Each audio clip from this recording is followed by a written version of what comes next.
Bar for Bar album reviews. Your Old Droog, Time. Time is the latest project from Brooklyn rapper Your Old Droog, and this project kinda came up out of nowhere when it released on June 11th, with, I guess, the only promo leading up to it being the track he did with MF Doom, Dropout Boogie, which dropped the week of this album's release, as well as So High, which dropped a few days prior to that. With this project, Your Old Droog really focuses in on the idea of time, with many of the tracks straight up having the word time in their titles, but we also do get a lot of looks at things that have occurred in his past. For all listeners, new and old, there's definitely something for you to enjoy with this project. If you are new to this channel, welcome. Bar for Bar is a channel where I just do music reviews on hip-hop albums that I've enjoyed in recent memory, and do lyric breakdowns on a few new tracks, as well as do a podcast every Monday on one major topic in hip-hop. So, if any of that is of interest to you, maybe subscribe, and that way you don't miss out on anything. Getting back to the review, this album comes in at a total runtime of 45 minutes with 15 tracks, which, to me, is pretty much the perfect runtime for an album. Time starts off with the track Time Intro, and this track is really just meant to set the tone for the album, and it does a good job of it by briefly making a few references to time. The biggest one to me is him mentioning that his memory is impeccable and that he remembers how he felt before he was born. I guess you consider memories and recollection a little different from time, but it's still related and makes perfect sense to me to be mentioned here. I also like the line, "Shows packed with nerds like it's Comic-Con," because honestly, if you're listening to Droog and going to his shows, you're probably a rap nerd to some extent. This goes really well into the next track, The Magic Watch. And this track is a fully conceptual song where I feel we truly start to get more into the theme of time with this album.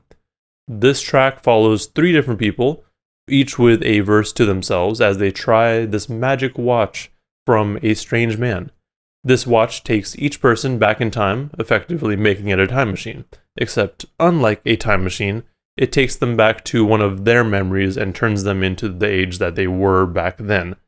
But they still maintain all the memories that they have currently. But they can't make any sort of changes or anything, they're just there. Each story ends with the man with the magic watch being all that they see in the end, which does sound a little creepy, if I'm being honest.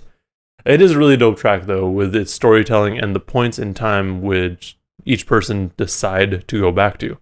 It also introduces us to a radio show that plays throughout the album, WFCK, where the host proclaims that he's going to go back in time to kill baby Hitler. With Please Listen to My Jew tape, we get a bit of a backstory to Droog's career. The gist of this song is that through his career, he's gone to many different record labels, and the majority of them early on just kind of shoot him away. With the first occurrence of this, he was told that he needs this many views and this many downloads, and that he sounded dated. This was probably right around 2010 because the person that he was speaking to made reference to Tyler's Yonkers video. And I guess at that time I could see people calling Droog dated because his sound is a little bit more reminiscent of the 90s, but that's only part of him.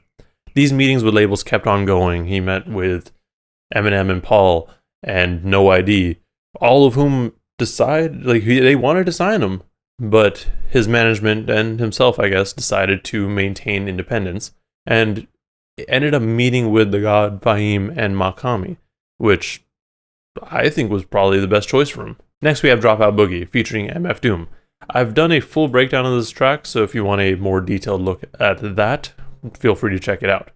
This song takes us through the reasons that Droog and Doom didn't go to school or they dropped out, which really was mostly because they were constantly told to do so. I mean, school isn't for everyone, and I think now, just now, we're starting to realize that. But back when Droog and Doom were in high school, and I mean, even myself, that was really the only option given. The track also has both of them reflecting on their teenage years, which does tie into the overall theme of the album. Continuing the reflection and looking back, we have So High, which chronicles Droog's early days of smoking and getting a laced blunt. With his second verse, he lets us know that although some people get high on the regular, he doesn't and didn't. And in fact, his favorite part was when the high would go away, because it would bring him this sort of clarity. We then get to the lace blunt at the end of that verse, and the third verse takes us through how at that time he ended up being a just regular smoker and smoked all the time. However, he did start to notice that he was getting sluggish, and in his words, he started to feel stupid, so he stopped entirely. Lost Time is clearly about time, and takes us through some of his earlier days. He didn't have that much money and was struggling to even eat. He was criminally minded and only just then really started to get into hip-hop. Once he did, he just went all in and could never be beat. He also talks a little bit about the lace blunt from the last track and mentions how he just kind of laid back behind a car to hide. And eventually he got back home and threw up, only to have his grandmother call his mom saying, "Your kid is on drugs." This track also tells us why he goes so hard, and it's because he's making up for lost time. Next we have You're So Sick, which is a funny song in my opinion because it takes us through, I guess, some of the kinks or fetishes that Droog has. No kink shaming here though. Although I wouldn't necessarily call it kinks or fetishes, I think he's just kind of bored.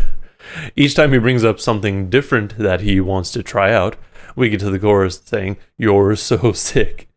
Eventually he finds someone who will do what he suggests, but it turns out that she's also into some interesting things, which I guess he wasn't feeling because the track ends with "My erection is over." I like and think it's funny that he was the one that was trying to do all these different things and suggesting them, but then when someone else suggests something like that, he's just like, nah. Quiet Time is a track that I can relate to well. This track has Droog telling us how over time he's basically become nocturnal. The reason for this is that when he's awake at night, he feels free to do pretty much whatever he wants because there's no one around to bother him. Aside from the title and time that he's awake being in reference to time, he also mentions how sometimes he wishes he could go back to being 17. He also ends the track with a really positive outlook, I feel, by saying, "Why leave the crib to go to a show? Look in the mirror if I want to see a star." I think it was important for him to mention that because earlier on in the track, he alluded to this nocturnal life as being seen as depressing. Then we get to Field of Dreams, which brings in two dope lyricists, A$AP Rock and Elzhi. The overall idea of this track is about the come up and where they all were in their early days. There's not a whole lot to say specifically, but it's nice to hear all three of them here just talking about their lives. And Ace, as per usual, went cryptic with it, and I'm sure I won't ever really understand what he's fully trying to say, but that's where the fun lies. We get another duo of features with One Move, where we get both Blue and Mick Jenkins. This track is about how one move can make a major change in your life. This track, like the previous, features a really solid lyrical performance from the featured artist as well as Droog, and this beat is something wild too. I'm pretty sure it's produced by Quelle Chris, who's, I feel, underrated as a producer. Like, people don't talk about him producing as much. With The Other Way, we have Droog talking about finding other ways to do things or move around in life. But also through the chorus, we hear him kind of dismissing those who don't want him to improve by telling them to go the other way. And I mean, why would you want people around you who aren't looking for your best interests? The chorus may make the track sound a bit more negative in the "no one wants to help me" or "I'll just do it myself" sort of way, but I think it's more inspirational and motivating to me, at least. When there's something that you really want to do, whether that be improving yourself or furthering your career, having people around you basically telling you no doesn't help. It's not even that you need people around you sometimes, like you can just say fuck it and do it on your own. We also do get an update on the killing of baby Hitler from WFCK, which has just been a fun inclusion throughout this project so far. Next we have a Hip Hop Lullaby, which starts off with him reminiscing about riding the train with his mother when he was younger, and each verse ends with him riding the train still. Droog paints a beautiful picture of everything he's seen when he was younger on the train in the first verse, and he would look at the way that people dressed, and I feel like that's what began to pique his interest in the culture, the hip-hop culture. It also sounds like his parents were kind of all for it because they would just buy him the clothes that he really wanted. He goes on to tell us a couple more stories from his youth, which includes a fight that he got into, as well as the path that he traveled as he got a little bit older. As we begin to wrap up, we get the track Madson Ave, which always throws me off the way it starts because it sounds like it's halfway through the beat when it begins. This track talks about life in New York and all the things that he had seen. I mean, obviously the track gets its title from Madson Ave in New York, but it also gets it from the chorus where he says, "New York is mad, son," which I thought was a cool play on words, but also based on the things that he has seen and he's said here, I believe it. The production here is also just really smooth, and honestly, throughout the whole project, it's just been really solid. The last song on the album is No Time, which again is an obvious call out to the theme and title of the album, and it features Wiki. This track is about making the most of the present, because there's no telling what tomorrow may bring. The main focus is really on family and friends, and to enjoy the time that we have with them, but also just living life. This track seems to be mostly brought up by, looking back and thinking about the people in our lives that have passed, and the regrets that we may have when we feel we didn't have enough time to spend with them, or we didn't spend enough time with them. I also like the lines towards the end of the track where he says, "Every day we mourn, we don't gotta view them as dead, they were born. They just went back to the essence. Whenever I meditate, I feel their presence." I personally haven't lost anyone super close to me, but this is the mindset that I feel like I would want to have. Just because someone is no longer physically here, as long as you remember them in some capacity, they're still around. This then leads into the 449 outro, which is just an instrumental track, but it is nice because it leads really well into the intro again. I like when albums loop around like that. I'm sure this was intentional because it can play into this idea of time being like a circle and just ever repeating, kind of like a clock. Overall, this album was so good. This was really my first time listening to Your Old Droog, and I'm just disappointed I didn't check him out sooner. Everything about this album was just solid, from the production to the lyrics, and to the whole theme of time, which was carried on through basically every track in one way or another. As an introduction to Droog, I say it's damn good because we get a lot about him here.